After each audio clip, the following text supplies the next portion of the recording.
Hello friends, आज मैं आपके साथ इकोनॉमिक्स का एक और टॉपिक लेके आया हूँ और टॉपिक का नाम है central bank.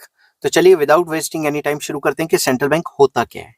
A central bank is the apex institution in the banking and financial structure of the country.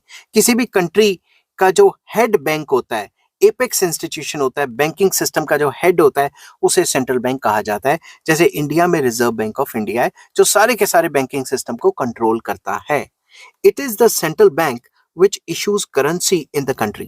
Central bank की कंट्री में करेंसी को इश्यू करता है. It also controls and regulates the banking and financial structure of the country. ये central bank ही है जो पूरे के पूरे कंट्री में बैंकिंग सिस्टम या फाइनेंशियल स्ट्रक्चर को संभालता है, कंट्रोल करता है, रूल्स रेगुलेशंस बनाता है उनके लिए. There is usually one central bank in every country. ये देखा गया है कि हर एक कंट्री में एक ही सेंट्रल बैंक होता है. समझ की बात?